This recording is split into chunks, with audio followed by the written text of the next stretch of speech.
What's up, guys? My name is Andre. In this video, we're going to be covering the Power Hour breakout report by open from edgeful.com. This is based on the Power Hour breakout report, the standard report, obviously, but this is filtering for where price opens during Power Hour relative to this range. So we're going to go to the Power Hour breakout indicator. This is going to plot the Power Hour range for us every single day. Here is a great example.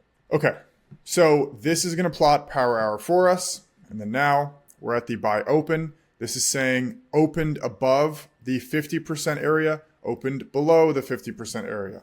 What does that mean? What is the 50% area? Right over here, if we measure the range using this little measuring tool, measure the range of the Power Hour, you're going to see this midpoint, right? So what this report will look at now is obviously right here, this day, the open, right? So this is opened below the 50% area. This day falls into this bucket. Why?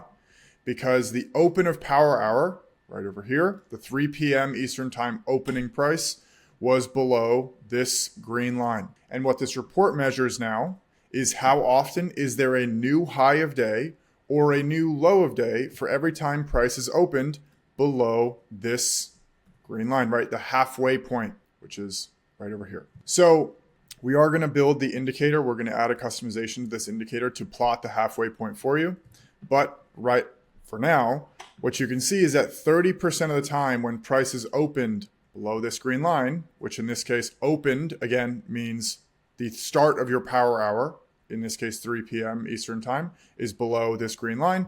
30% of the time, there is a new low of day made. 70% of the time, there is not a new low of day. This day falls in this category.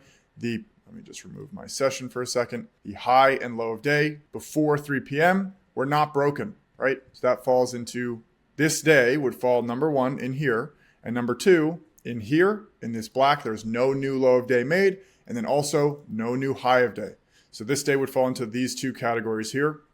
And I'll show you guys obviously an example of a break. Right, let's look for one. Okay, right here. So here's the high of day before Power Hour, low of day before Power Hour, the start of Power Hour. So again, we're going to measure from the high of day to the low of day. Here's the halfway point. We're going to make this, I'll make this yellow. And now you can see that on this specific day, price opened below, that 3 p.m. open is going to be below this yellow line, that below the halfway point. So this day also counts in this category, right? Open below the 50% area. And then there was a new high of day made. So that falls into right here. That's probably the only time, to be honest. What day is this? This is October 27th. Opened below, new high of day made during Power Hour. NHOD, new high of day. This is no new high of day. So this is probably honest. This actually happens to be the only time in the last 6 months. Ironically, I picked this time, where price opens below this point and makes a new high of day. What does it mean, new high of day? It breaks this green line, or in this case, it does make a new high of day by breaking this point right here. So that is how this works. Now, if you guys were to change, you can customize this, obviously.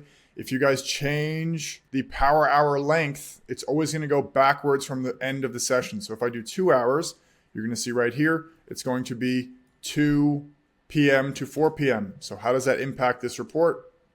Save that. As that's saving, I'm going to change this to be from 3 to 2. And you're going to see this is going to push back my start Power Hour right here. So you can see my Power Hour starts further back now. It doesn't start at 3, it starts at 2. And try to find a pretty clean example here. Here it is. So 2 p.m., right? Again, your high of day and low of day are set by the indicator. Right? This is just your high and low of day set now before 2 p.m., not 3 p.m. Right? So that's right over here. Price obviously opened above. As you can see, it opened above this line right here. And you can see that price did not make a new high or low of day. Right? So opened above.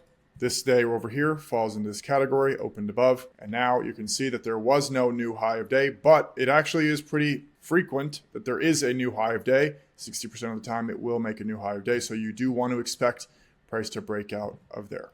Now, I'm just going to reset this. Okay, so standard settings, pretty much new high of day made in Power Hour is a coin flip, a new low of day, very unlikely when we open above that 50% mark. The opposite is pretty similar, not exactly the same, but when we open below the 50% mark, very, very unlikely that we're going to have a new high of day, but a little more likely here that we're going to have a low of day here. 70% of the time, we are not going to get a new low of day. So you can see right here, new low of day not made. So what does that mean? Let's just find another example here. Let's look at this example quickly. One last time, 50% mark right over here. I need to change this back actually to be 3 p.m. So right over here, here's our halfway point. So what you can see is this obviously opened below, right? Obviously opened below, that falls in this category. 70% of the time, price will not or has not broken this point in the last hour. So that's what this is saying. 70% of the time in the last 6 months, price has not broken this red line in the last hour between 3 and 4 p.m. So pretty much what this report allows you to do is filter based on where price actually is at the start of Power Hour. So it's not considering just any day. It allows you to filter, okay, we're closer to the low of day or we're closer to the high of day. If this is helpful, please subscribe to the YouTube. Reach out to our support if you have any questions. Appreciate you for watching.